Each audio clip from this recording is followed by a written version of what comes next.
Hello everyone, welcome to this amazing platform of our channel Panisha for Competitive Examinations and I am Piyush। तो इस particular session में हम general awareness panacea course का class number 1 करने वाले हैं। और इस पर्टिकुलर कोर्स में आपका जितने भी क्वेश्चंस 2022 में या 21 में पूछे गए हैं उनको हम यहाँ पे कवर कर रहे होंगे। बिल्कुल लेटेस्ट एग्जामिनेशन आपका जो अभी हुआ है ना वो मार्च में हुआ है और ये आपका एनवीएस का हुआ है, एएसओ वगैरह का एग्जामिनेशन अगेन ये टीसीएस ने लिया है। इसमें आपके जितने भी क्वेश्चंस कवर किए गए हैं, जितने भी एग्जामिनेशंस हुए हैं ना 2022 में जितने एग्जामिनेशन हुए हैं पहले कवर करेंगे, फिर 21 वाले। इसमें जितने भी जीके क्वेश्चंस पूछे गए हैं, जीए के पूछे गए हैं या फिर जो इंपॉर्टेंट स्टैटिक जीके क्वेश्चंस पूछे हैं, यानी कि जो भी है जीके में आपका, वो सारी की सारी चीज़ें कवर करेंगे। बीएड जीएस जीके जीए स्टैटिक जीके, इवन अभी जो लेटेस्ट एग्जामिनेशन हुआ है मार्च में उसका तो हम करंट अफेयर और उसके करंट अफेयर से और कितने क्वेश्चंस बन सकते हैं वो भी डिस्कस करेंगे, है ना। तो ये अब तक का मोस्ट कॉम्प्रिहेंसिव कोर्स होने वाला है और ऐसा कोर्स आपको ना तो कहीं यूट्यूब पे तो मिलने का कोई चांस ही नहीं है, कहीं और भी नहीं मिलेगा। ठीक है, जो पेड क्लासेस होती है कहीं नहीं मिलेगा ये, बिकॉज इसको प्रिपेयर करने में लगती है दुनिया जहान की मेहनत। और खैर यार, शुरू करेंगे सेशन को। और इसमें जितने भी एग्जामिनेशन हुए हैं आपके, टीसीएस ने लिए हो, ईडीसीआईएल ने लिए हो, जिसने भी एग्जामिनेशन लिए हैं जीके के, आपके क्वेश्चन कहीं ना कहीं, अब देखो जीके जीएस में ना जो आपके वनडे एग्जामिनेशन है उनमें कोई अब पैटर्न बचा नहीं है। उनमें अब आपकी रीसेंट एग्जामिनेशन में कोई कहीं आ रहा है तो वही क्वेश्चन कहीं और टपक जा रहा है। वो भी बताऊंगा कैसे कैसे क्वेश्चन रिपीट होते हैं, उनके साथ डिटेल्ड एक्सप्लेनेशन को देखेंगे तो आपका जो है ऑलमोस्ट सारी की सारी चीज़ें कंप्लीट हो जाएंगी। क्लियर है? तो शुरू करते हैं आज का सेशन। और इसमें जो है आपके क्वेश्चन सारे के सारे एग्जामिनेशन से होंगे, बीएड एसएससी एनवीएस, मतलब जो भी आपके एग्जामिनेशन है ना, जितने भी हुए हैं उन सब से हम कुछ ना कुछ उठा रहे होंगे। बैंकिंग में तो आपका बेसिकली जो भी होता है ना वो आंसर कीज नहीं आती, बट जो मेमोरी बेसिस में स्टैटिक पार्ट होगा वो भी मैं आपको कवर करा दूंगा। ठीक है, तो ये सारी चीज़ें हैं यार। अभी इसका एग्जामिनेशन होगा, एफएसएसआई का, ईएसआईसी का हुआ है, इसके बारे में जो भी अभी क्वेश्चंस मिले हैं, यानी कि जो आपका मेमोरी बेस है उनको भी इसमें इंक्लूड कर दूंगा। Don't worry about that. ठीक है, तो अब शुरू करते हैं आज का सेशन। क्लास नंबर 1 है तो इनको सारी की सारी चीज़ों को आप अच्छे से याद रखना। एंड अब देखो, सबसे पहला क्वेश्चन है आपके सामने। अब ये जो क्वेश्चन है ना, ये क्वेश्चन आपका लेटेस्ट जो मार्च में एग्जाम हुआ है उसमें आया हुआ है और ये जनवरी का करंट अफेयर बनता है, जनवरी 2022 का। बहुत इंपॉर्टेंट है। अब देखना आपसे इस क्वेश्चन को लेके कितने सारे क्वेश्चंस बनते हैं और कहीं ना कहीं देखना आप एनटीपीसी में किसी ना किसी एग्जामिनेशन में आपको ये क्वेश्चंस यहाँ से देखने को जरूर मिलेगा। अब क्वेश्चन क्या है, who one the best FIFA mains footballer award 2021। अब ये जो अवार्ड है वो आपका जन 2022 में दिया गया, वर्चुअली यहाँ पे दिए गए थे। ठीक है, और अगर आपसे ये पूछ ले किस जगह दिए गए, तो ये ज्यूरिख स्विट्जरलैंड में ये दिए गए। ठीक है, कहाँ पे? ज्यूरिख। ज्यूरिख कहाँ पे है भाई? स्विट्जरलैंड में। और याद रखना यहाँ पे ये आपका एक वर्चुअल इवेंट हुआ था, वर्चुअल सेरेमनी हुई थी जिसके तहत आपका ये सारे के सारे अवार्ड दिए गए। नाउ फीफा अवार्ड्स होते हैं, यानी कि फीफा फुटबॉलर अवार्ड है मेंस वाला, ये किसको मिला है? तो ये याद रखना रॉबर्ट लेवेंडोव्स्की को मिला है। और ये 2021 का भी इनको ही मिला था, 2020 का भी इनको ही मिला है। ठीक है, यानी कि 2 साल से लगातार इनको फीफा मेंस फुटबॉलर का अवार्ड मिल रहा है। अब मेंस का तो चलो आपको क्लियर हो गया। एक क्वेश्चन यहाँ पे आपको वुमेन का भी पूछा जा सकता है। तो अगर आपसे पूछा जाए कि best FIFA women's footballer award किसको मिला है, तो ये मिला है एलेक्सिया पुटेलास को। ठीक है, किसको मिला है? एलेक्सिया पुटेलास को जो है ये मिला है। अब क्वेश्चन ना यहाँ पे ये भी आएगा कि रॉबर्ट लेडोस्की जो है ये कहाँ से बिलोंग करते हैं, क्योंकि ये बहुत सारे क्वेश्चन ऐसे देखने को मिले हैं जहाँ पे जो इंपॉर्टेंट प्लेयर्स होते हैं वो कौन सी कंट्री से बिलोंग करते हैं, क्वेश्चन पूछा गया है। ठीक है, अब ये जो रॉबर्ट लेडोस्की हैं ये बिलोंग करते हैं पोलैंड से। ठीक है, कहाँ से बिलोंग करते हैं? ये पोलैंड से करते हैं। और ये जो वुमेन में है, वैसे इनका पूछा नहीं जाएगा अलेक्सिया का, लेकिन तब भी याद रख लो ये आपकी स्पेन की है। ठीक है, कहाँ की है? ये आपकी स्पेन की फुटबॉलर है। बट इनका क्यों इंपॉर्टेंट है? बिकॉज 2020 और 21 दोनों में ही ये कॉन्टिन्यूसली इनको मेंस फुटबॉलर का अवार्ड मिला है। नाउ अब यहाँ पे ये क्रिस्टियानो रोनाल्डो लिखा दिखाई दे रहा है, तो ये सबसे पहले ये क्वेश्चन आ चुका है एक एग्जामिनेशन में और ये रिपीट भी होगा, पक्का होगा। ये कहाँ से बिलोंग करते हैं? तो ये हैं आपके पोर्टुगीज के। ठीक है, कहाँ के हैं ये? आपके पोर्टुगीज को बिलोंग करते हैं। दूसरी बात कि इनको यहाँ पर एक मिला है फीफा स्पेशल अवार्ड। इस अवार्ड का नाम ही है क्या है? फीफा स्पेशल अवार्ड है इस अवार्ड का नाम। तो याद रखना, फीफा स्पेशल अवार्ड 2022 में यानी कि 2021 का किसको मिला है? तो क्रिस्टियानो रोनाल्डो को मिला है। क्लियर है? बोलो हाँ। अब और चीज़ें आपको यहाँ पे क्या देखनी है, ये तो चलो ये एक हो, ये 2 अवार्ड हो गए कि बेस्ट फुटबॉलर कौन से हैं और बेस्ट मेन मेंस में और फीमेल वुमेन्स में कौन कौन से बेस्ट फुटबॉलर हैं। लेकिन यहाँ पे 2-3 और अवार्ड दिए गए इसी पर्टिकुलर सेरेमनी में जो कि आपके लिए इंपॉर्टेंट है, तो उनको भी एक बार नोट डाउन कर लो। ये होता है आपका बेस्ट फीफा गोलकीपर का, बेस्ट फीफा गोलकीपर, एक तो फुटबॉलर हो गया, ठीक है, फुटबॉलर के 2 अवार्ड मिलते हैं। फिर आपका एक टाइप का अवार्ड होता है गोलकीपर के लिए, यानी कि इसमें मेंस में गोलकीपर और वुमेन्स में गोलकीपर, दोनों के मैं आपको नाम लिखा दे रहा हूँ, एक बार थोड़ा-सा माइंड में रख लेना बस। देखो मेंस में आपको क्या याद रखना है, थॉमस टचेल, सॉरी ये तो कोच वाला अवार्ड मिला होगा इनको, ये है एंडलर, ठीक है। क्या नाम है आपका, जो गोलकीपर वाले हैं इनका नाम है एंडलर, मेल में, सॉरी ये फीमेल वाली हैं, और अगर मेल वाला पूछा जाए तो ये हो जाएंगे मैंडी। तो आपको ऐसे याद रखना है, मैं इनका पूरा पूरा नाम नहीं बता रहा हूँ क्योंकि वो आपको याद भी नहीं होगा। बस इतना याद रखना, कभी भी करंट वाले जो क्वेश्चंस होते हैं ना, कभी अवार्ड वाला है तो वो पूरा नाम याद रखने की ज़रूरत नहीं है। फिर आपको नोबेल प्राइज़ जो होती है उसमें पूरा नाम याद रखने की ज़रूरत नहीं है, आप उनका थोड़ा-सा इनिशियल को अपने माइंड में बैठा सकते हो, क्योंकि जब ऐसे याद करोगे ना, ऐसे रट्टा मारोगे अगर आप पूरे-पूरे नाम का, तो वो कभी याद नहीं होगा। अब आपको गोलकीपर में क्या याद रखना है, मैंडी एंड एंडलर। एंडलर क्या है, वुमन है, मैंडी क्या है, मेल है। मेल यानी कि एम, ठीक है, एम एम हो गया मेल, तो आपका ये मैंडी हो गया। वुमन में क्या होता है, वुमन में ऐसे कर लो, वुमन में क्या होता है, लास्ट में ई एन है ना, तो एंडलर हो गया, ठीक है, वुमन में एंड हो गया तो एंडलर। क्लियर है, तो ऐसे थोड़ा सा चीजें माइंड में आपके बैठे रहेंगी, ऑप्शन ऑप्शन सामने आएगा तो अपने आप याद आ जाएगा, ठीक है। अब एक और यहाँ पे अवार्ड दिया गया है जो कि होता है आपका फीफा फेयर प्ले अवार्ड। कौन सा है ये फीफा फेयर प्ले अवार्ड, ये किसे दिया गया है, तो ये डेनमार्क की नेशनल टीम को दिया गया है, ठीक है। डेनमार्क की नेशनल टीम कौन सी, फुटबॉल की। क्लियर है, याद रखना, डेनमार्क की टीम को कौन सा मिला है आपका फीफा फेयर प्ले अवार्ड। और इसके अलावा मैंने आपको ये बताई दिया स्पेशल अवार्ड किसको मिला है, तो ये मिला है आपके रोनाल्डो को। ये अच्छा मेल में यानी कि मेंस में किसको मिला है, रोनाल्डो को मिला। अगर वुमेन में कभी पूछ ले क्वेश्चन का आंसर तो क्या करोगे, क्रिस्टीन सिनक्लेयर, ठीक है। क्या है इनका नाम, क्रिस्टीन सिनक्लेयर है। तो जब ऐसे क्वेश्चंस को आप याद रखोगे ना चीज़ों को, तो ये अब यहाँ से आपका कोई भी क्वेश्चन बाहर नहीं जा सकता फीफा के लिए। अच्छा चलो, अब आपका स्टैटिक पोर्शन भी इसी में कवर करा देता हूँ। When we are talking about FIFA, तो फीफा सबसे पहले आपको पता होना चाहिए कि ये आपका फाउंड कब हुआ। तीन चीज़ें किसी भी ऑर्गेनाइजेशन के बारे में, फाउंड कब हुआ, इसके हेडक्वार्टर क्या है, और इसके प्रेसिडेंट या फिर जो आपके डायरेक्टर जनरल होते हैं उनका नाम क्या है, ठीक है। तो इसके तो बेसिकली प्रेसिडेंट है, उनका नाम क्या है। तो सबसे पहले ये आपका फाउंड हुआ 1904 में। इसके हेडक्वार्टर्स कहाँ पे हैं, तो ये हैं आपके पेरिस में, ठीक है। कहाँ पे है ये आपके पेरिस में है, जो कि फ्रांस में है। देन अगर आपसे पूछा जाए इसके प्रेसिडेंट का नाम क्या है, तो ये है ज्ञानी, ठीक है ना। क्या है, जियानी, ये जी लिखा हुआ है, GIANNI, जियानी इन्फेंटीने, इन्फेंटीने, इन्फेंटीन। तो ये जो है आपके इसके प्रेसिडेंट है फीफा के। अच्छा, फीफा की बात चल रही है तो फीफा का वर्ल्ड कप आने वाला कौन से ईयर में है, बताओ फटाफट से। 2022 का ही है ना। तो फीफा वर्ल्ड कप 2022 को होस्ट कौन कर रहा है, तो इसको होस्ट करने लग रहा है कतर। और अगर पूछ ले 2026 के फीफा वर्ल्ड कप को होस्ट कौन करेगा, तो याद रखना 3 कंट्री एक साथ मिलकर कर रही हैं, जहाँ पे कुछ इवेंट्स तो एक कंट्री में होंगे, दूसरे कुछ और जगह, तीसरे कुछ और जगह, ठीक है। यानी कि उनको बंचेस में बांट देंगे। कौन कौन सी है, कनाडा है, मैक्सिको है और यूएसए है, ठीक है। ये 3 कंट्रीज हैं, याद रख लेना इसको। तो इस तरीके से फीफा की जो पूरी कहानी है वो फिनिश हो जाती है, ठीक है। तो कभी भी कोई भी क्वेश्चन करते हो आप भी, अगर अटेम्प्ट कर रहे हो तो इस तरीके से चीज़ों को किया करो। और दूसरी बात, मेरी क्लास में जब भी आओ पेन और पेपर लेके आना, नहीं तो कोई फायदा नहीं होने वाला। रामायण से सुनोगे और वापस चले जाओगे। अगर इसका यूज़ करना है आपको प्रॉपरली तो एटलीस्ट इतना करो, बहुत मेहनत लगी इन चीज़ों को लाने में, बस समझ में। और शेयर वगैरह कर देना, मैं बार बार नहीं बोलूँगा। अगर आप लोग ठीक ठाक नंबर में आते रहोगे तो ये चीज़ों को कंटिन्यू कर रहे होंगे, ठीक है।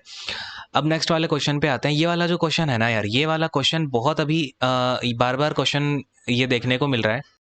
थोड़ा सा अनयूजुअल क्वेश्चन ही है, लेकिन आपको ये 2019 में देखने को मिला, फिर 21 में देखने को मिला, और अभी ये 22 के एग्जाम में देखने को मिला है मार्च में। अब ये क्वेश्चन जो है बेसिकली ये 10th क्लास की सीबीएसई से उठाया गया है। सीधा सीधा क्वेश्चन ये है उसमें कि in which year the Deoband seminary, ये देवबंद सेमिनरी है एक, जो कि फतवा, यहाँ पे इसने बहुत सारे फतवा जारी किए थे। नहीं 80, अब मैं आपको बताऊंगा अभी ये कौन सा ईयर है। तो 1867 में क्या हुआ कि देवबंद सेमिनरी यहाँ पे फॉर्म होती है, जो कि यूपी के सहारनपुर में है, ये भी याद रखना। अगर आपसे पूछे कि देवबंद सेमिनारी कहाँ पे है, तो वो यूपी के सहारनपुर में 1867 में इस्टेब्लिश की गई थी। और यहाँ पे इसने जितने भी मुस्लिम लीडर्स थे उनको काफ़ी सारे फतवास जारी किए, जिससे उनमें क्या बताया गया था कि मुस्लिमों को डेली लाइफ में क्या करना चाहिए, उनके जो इस्लामिक डॉक्ट्रिन्स है उनका क्या मतलब होता है, ये सब इन्होंने इसके फतवा जारी किए थे। तो ये क्वेश्चन बहुत बार पूछा गया है, कब जारी किया, कब ये फाउंड हुई थी देवबंद सेमिनारी, 1867 में, ठीक। तो इतना सा ही इसको याद रखना है। ये क्वेश्चन इसी फॉर्मेट पे लगातार पूछा जा रहा है, फिर भी मैंने आपको ये बता दिया कहाँ पे ये सिचुएटेड है, तो ये कभी पूछ सकते हैं। बट स्टिल क्वेश्चन ये सीधा सीधा यही बार बार रिपीट हो रहा है, डिट्टो क्वेश्चन, ठीक है। अगले क्वेश्चन पे आते हैं। नेक्स्ट वाला क्वेश्चन देखो, जगोई एंड चोलो, है ना। ये मेन डिवीज़न है कौन से क्लासिकल डांस के, यानी कि ये जो जगोई और चोलोम है ये बेसिकली एक क्लासिकल डांस है। इसमें दो डिवीजन्स, वो क्लासिकल डांस दो डिवीजन्स में आपका डिवाइडेड है। तो उसमें एक होता है जगोई, एक होता है चोलोम। तो ये कौन से डांस का है, तो याद रखना ये मणिपुरी का है। अच्छा, आपको ये तो पता ही होगा टोटल अपने इंडिया में 8 डांसेस हैं। अच्छा, अब बात क्या है ना, ये एक्चुअली में आपको कहीं कहीं 9 भी मिलेगा, बट 8 ही हमेशा माना जाता है, क्योंकि भारत की जो संगीत नाटक अकेडमी है, क्या है, संगीत नाटक एकेडमी, इसने यहाँ पे इंडिया में इसने बेसिकली रिकॉग्नाइज जो किया है वो 8 डांसर्स को किया है। लेकिन जो इंडिया की आपकी मिनिस्ट्री ऑफ कल्चर है, ठीक है, मिनिस्ट्री ऑफ कल्चर यानी कि एमओसी जो है ये बोलती है कि 9 डांसेस हैं। अब वो 9वां डांस कौन सा है, तो याद रखना 9th है आपका छऊ। ठीक है, तो इसलिए आपको ये एग्जामिनेशन में कई बार देखने को मिला होगा, पूछा जाता है छऊ डांस कहाँ का है, तो याद रखना। तो ये आपका ओरिजिनेट होता है उड़ीसा से, ठीक है, कहाँ से ओरिजिनेट होता है, उड़ीसा से। लेकिन आज के टाइम पे आपको वेस्ट बंगाल में और झारखंड में भी ये आपको देखने को मिल जाएगा, ठीक है, झारखंड में। अब छऊ डांस के ऊपर बहुत सारे क्वेश्चंस फ्रेम हो रहे हैं इसके अंदर से, जैसे आपने देखा यहाँ पे मणिपुरी के अंदर से पूछ लिया ना, जगोई और चोलोम किसका पार्ट है। तो ये छऊ डांस काफ़ी इंपॉर्टेंट है बिकॉज इसको मिनिस्ट्री ऑफ कल्चर रिकॉग्नाइज करती है। दूसरी बात, इसको यहाँ पे यूनेस्को में, इसकी यूनेस्को में जो रिप्रेजेंटेटिव लिस्ट है इंटेंजिबल कल्चरल हेरिटेज की, उसमें छऊ डांस का जिक्र किया गया, यानी कि छऊ जो है उस लिस्ट में इंक्लूडेड है।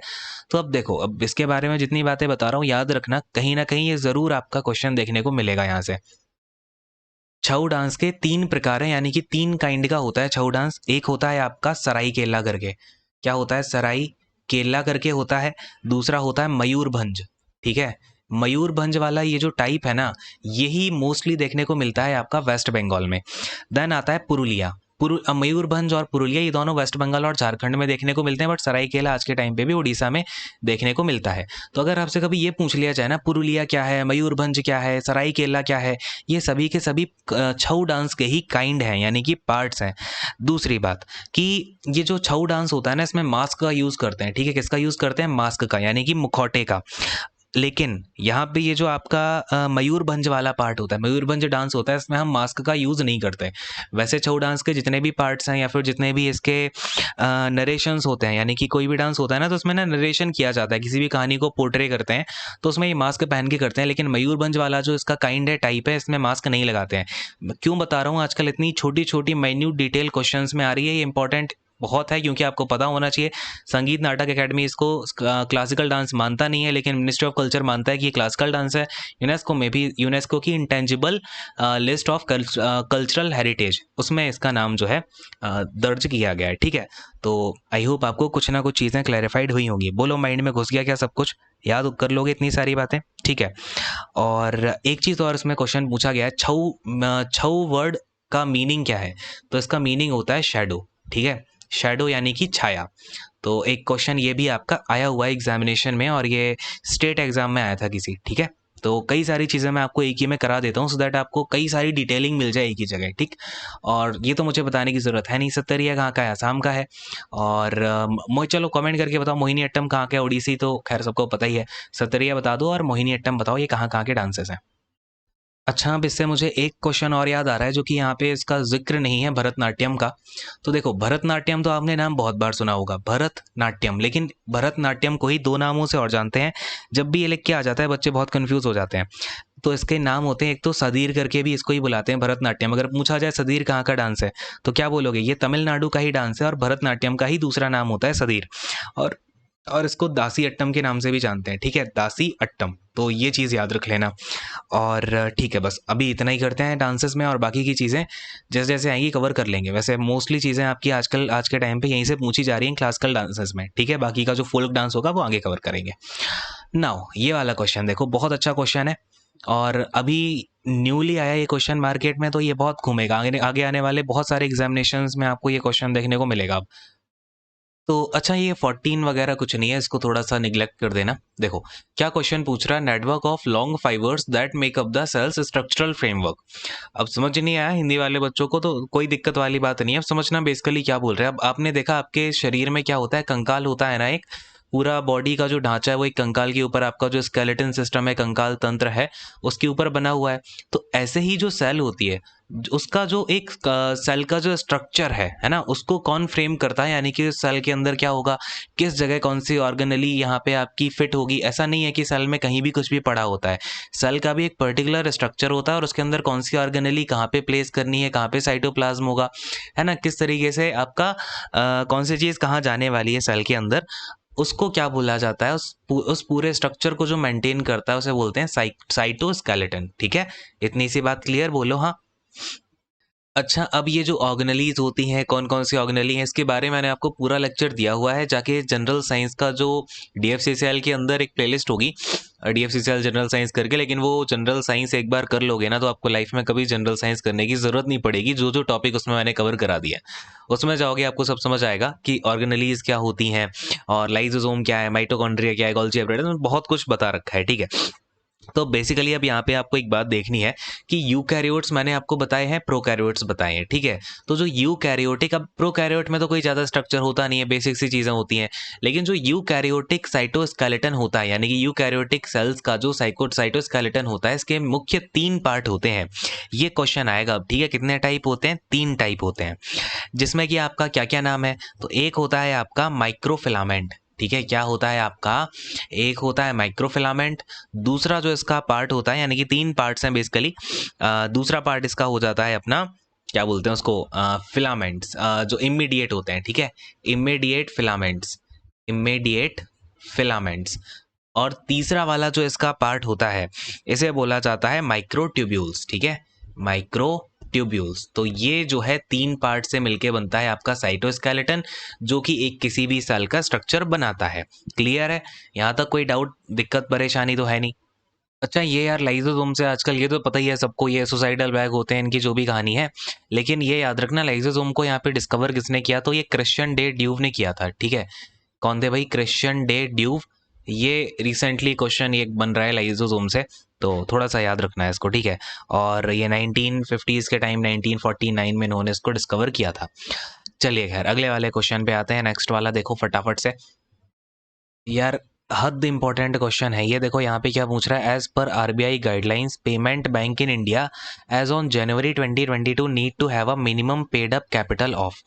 बात को समझना बड़े ध्यान से कि आरबीआई गाइडलाइंस के तहत, और एक बात और बता दूं, अभी जितने भी करंट अफेयर आपको देखने को मिलेंगे उसमें आरबीआई गाइडलाइन बैंकिंग सिस्टम के ऊपर आपको 1-2 क्वेश्चन हर एक एग्जाम में देखने को मिलेगा। B Ed SSC, B Ed railway, B Ed banking, कोई भी एग्जाम बना रहे वहाँ पे आपको आरबीआई के ऊपर 3 से 2 तो मिनिमम क्वेश्चन एनी हाउ देखने को मिलेंगे हर शिफ्ट में, या फिर एक क्वेश्चन। ये आप बिल्कुल लिख के चलो। अभी अगर करंट अफेयर कर भी रहे हो रिसेंटली, तो बैंक के में जो आपकी आरबीआई गाइडलाइंस दे रही है, आरबीआई जो भी करने लग रही है ना, वो जरूर याद करके जाना है। ठीक, फिलहाल ये समझो, अभी ये आरबीआई ने क्या कहा कि जो पेमेंट बैंक है इंडिया के, पेमेंट बैंक समझते हो? चलो पहले ये बताऊं, इंडिया में टोटल अभी आज के टाइम पे 6 पेमेंट बैंक है। कौन कौन से, ये भी पता होना चाहिए, ये भी क्वेश्चन आता है एसएससी में। एक बार आ रखा है कि भाई निम्नलिखित में से कौन सा शेड्यूल बैंक है। अब क्वेश्चन आएगा कि निम्नलिखित में से कौन सा पेमेंट बैंक नहीं है, क्योंकि आज के टाइम पे ये पेमेंट बैंक के ऊपर काफ़ी सारे रूल्स रेगुलेशंस लगाए जा रहे हैं। पेटीएम के बारे में पता ही है ना, अभी न्यूज़ में रहा है। तो देखो, एक है आपका एयरटेल पेमेंट्स बैंक, फिर है आपका इंडियन पोस्ट पेमेंट बैंक। ठीक है, आगे मैं पेमेंट बैंक नहीं लिख रहा हूँ, इसको पीबी लिख देता हूँ, इंडियन पोस्ट पेमेंट बैंक। ठीक है, ये पोस्ट है, देन पीबी। देन तीसरा वाला है आपका क्या हो जाएगा, जियो का पेमेंट बैंक भी खुला हुआ है, जियो पेमेंट बैंक हो जाएगा। फिर अपना ये पेटीएम तो है ही सही। ठीक है, पेटीएम हो गया, 4 ये हो गए। और 5th नंबर पे एक आपका फिनो है ना, फिनो हो गया। और आपका एक और है यार, क्या नाम है, एयरटेल करवा दिया है, पेटीएम हो गया है, एनएसडीएल पेमेंट बैंक। ठीक है, एनएसडीएल पेमेंट बैंक, ये जो है अभी इंडिया में टोटल 6 ही पेमेंट बैंक हैं। याद रखना इन 6 के नाम। अब क्या बोला गया कि इन सभी 6 लोगों को क्या करना है, एक मिनिमम पेड अप कैपिटल रखनी है ₹100 करोड़ की, कैसे भी। ठीक है, तो याद रखिएगा ये इस चीज़ को। अच्छा, ये समझ में आता है क्या, ये पेड अप कैपिटल क्या होती है? नहीं आया होगा समझ में, तो इसको समझ लो अच्छे से, इकोनॉमिक्स में क्वेश्चन पूछा जाएगा। पेड अप कैपिटल वो पैसा होता है, थोड़ा सा नीचे लिखा देता हूँ यार, ये पेड अप कैपिटल क्या है, वो पैसा है, वो मनी है जो कि कोई भी कंपनी डायरेक्टली स्टॉक को सेल करके, अब इसे लिखा ही देता हूँ डेफिनेशन में, it is the money, it is the money that a company, that a company, जो कि कोई कंपनी क्या करती है, receives from selling stock directly to the investors, यानी कि जितने भी लोगों ने आपकी कंपनी में इन्वेस्ट किया हुआ है उनको बेच करके, और सीधा उनको बेच करके आपको जो भी स्टॉक बेच के आप पैसा लेके आते हो, उस पैसे को क्या बोला जाता है, पेड अप कैपिटल बोला जाता है, यानी कि पीयूसी। ठीक है, तो याद रखना, फिलहाल इतनी बातें आपको अच्छे से याद रखनी है। हर एक एग्जामिनेशन में आपको आरबीआई से रिलेटेड क्वेश्चन देखने को मिलेगा, ये मैं डेफिनेटली बता रहा हूँ आपको। ठीक है, पैटर्न अभी यही चल रहा है। देखो अब खैर अगला वाला क्वेश्चन देखो यार, ये क्वेश्चन भी आया हुआ है अभी रिसेंटली, जो आपका मार्च में एग्जाम हुआ है उसी में आया है एनवीएसके में। तो देखो क्वेश्चन है आपका, और ये क्वेश्चन ना रिपीट होने के चांस बहुत ज़्यादा है क्योंकि रिसेंटली ही ये क्वेश्चन पूछा गया है, तो आगे आने वाले एग्जाम में कहीं ना कहीं गिरेगा। The Humsafar trust is a community based organisation, यानी कि एक ट्रस्ट है जो कि काम करता है हेल्थ और ह्यूमन राइट एलजीबीटीक्यू कम्युनिटी जो है आपकी एलजीबीटीक्यू। इसके ऊपर सुप्रीम कोर्ट का ऑर्डर भी आया था, उसके बारे में कुछ डिटेल बताऊंगा, क्वेश्चंस आने की संभावना काफ़ी है। तो ये कब आपका स्टैब्लिश हुआ था, ये ना हमसफर ट्रस्ट सबसे बड़ा ट्रस्ट है जो कि एलजीबीटीक्यू के ह्यूमन राइट्स को और हेल्थ को लेके इस पे लगातार काम करता रहता है। 1994 में एक्चुअली फॉर्म हुआ था, और इसको फॉर्म किसने किया था, तो अशोक रो कवि ने किया था। अब कई बार आप बोलते हो ना कि सर ये पता नहीं क्वेश्चन कहाँ से आ गए एग्जाम में, ये तो बस अगर देख लिया कभी तो देख लिया, नहीं तो कितना भी पढ़ लो क्वेश्चन मिलेगा नहीं। अब ऐसे क्वेश्चन यहीं से टपकते हैं यार, कि एक बार आ गया फिर उसको 2-3 बार और वो रिपीट करा दें कहीं ना कहीं किसी ना किसी एग्जाम में। ठीक है, तो अब अगर एक में ये फाउंडेशन ईयर पूछ लिया तो आपसे अशोक रो कवि के बारे में पूछ लेंगे, या फिर अगर एलजीबीटीक्यू के ऊपर क्वेश्चन पूछा तो हो सकता है इसके ऊपर जो सुप्रीम कोर्ट का ऑर्डर आया था वो पूछ लें। तो ये जो है आपका जो, अब चलो इसके बारे में बात करता हूँ। आपका जो सेक्शन 377 था, ठीक है, इसके तहत क्या था कि जो सेम सेक्स के लोग हैं वो आपस में कॉन्सेंशुअल सेक्सुअल इंटरकोर्स में ऐसा आपस में नहीं कर सकते थे ना, सेक्सुअल कंडक्ट उनका अगर वो करते थे तो वहाँ पे उनके ऊपर क्रिमिनल ऑफेंस का चार्ज लगता था सेक्शन 377 के तहत।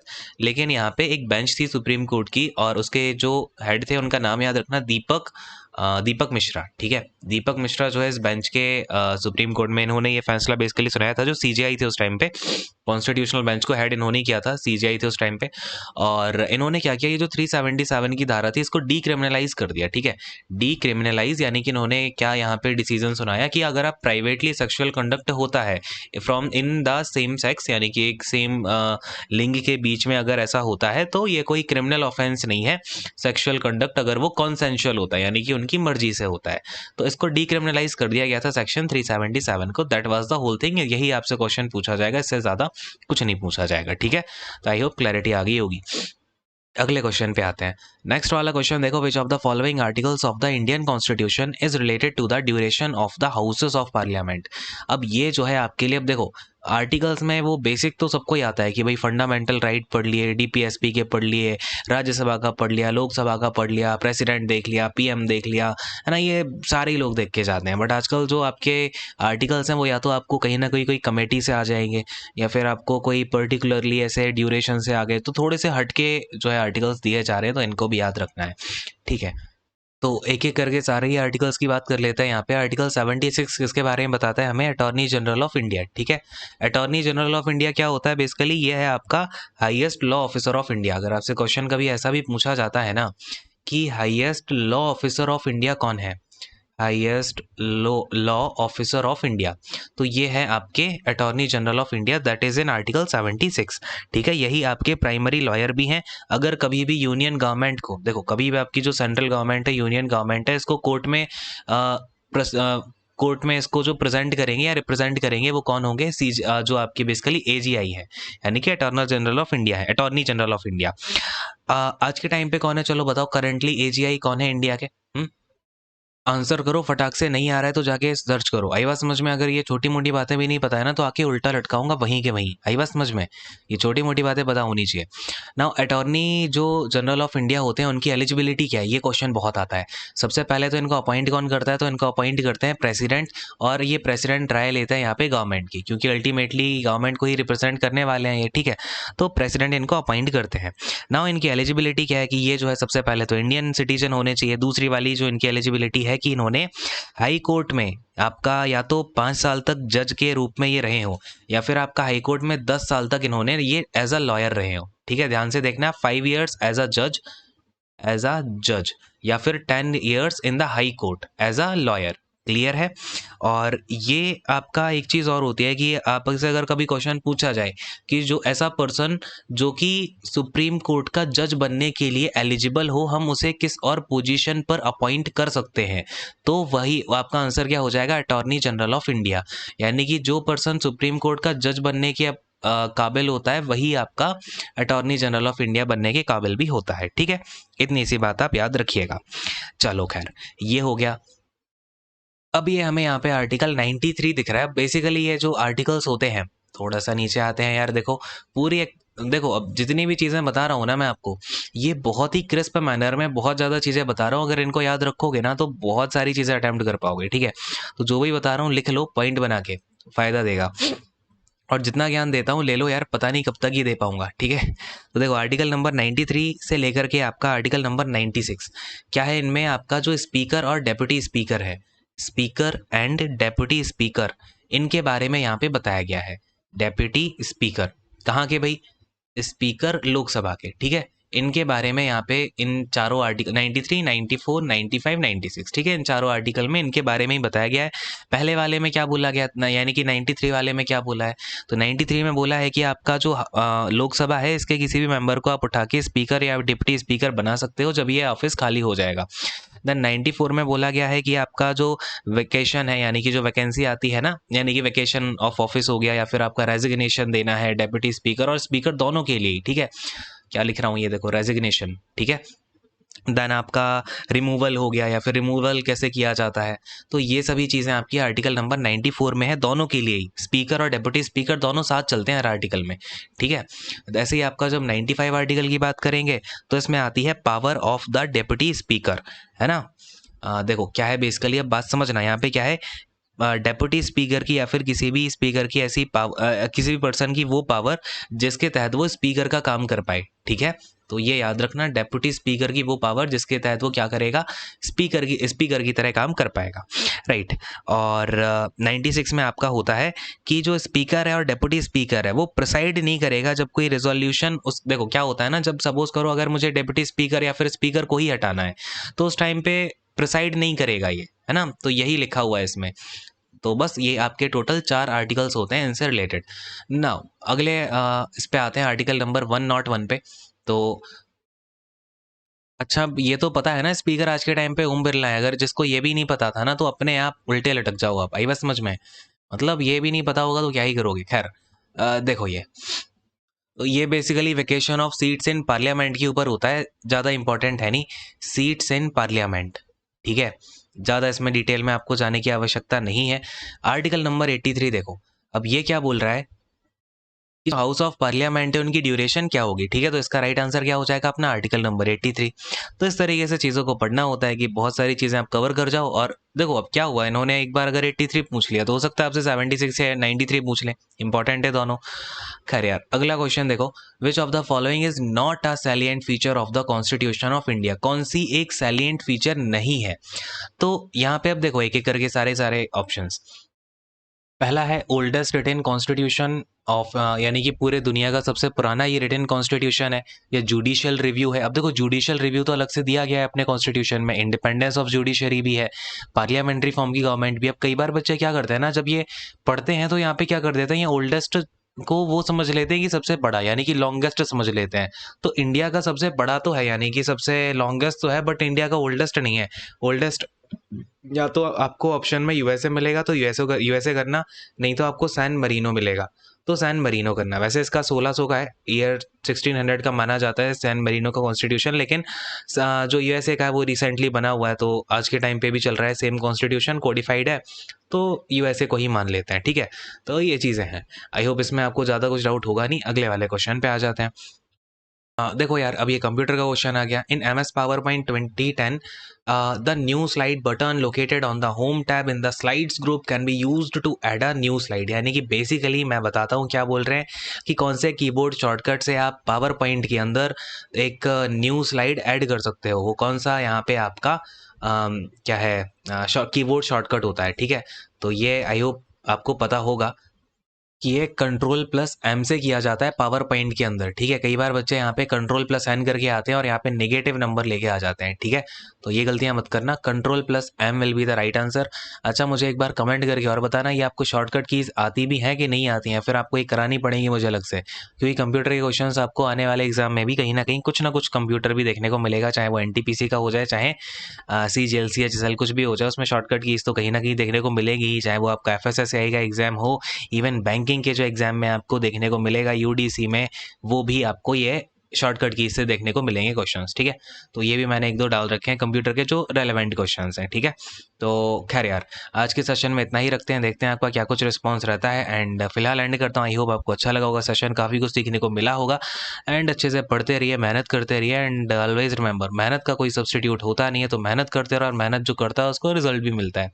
उसके लिए आप जाके टेलीग्राम ग्रुप के जो स्क्रीनशॉट्स हैं उनको देख सकते हो, बच्चे कितनी क्या मेहनत करते हैं, तब जाके उनका सिलेक्शन हुआ है, ठीक है।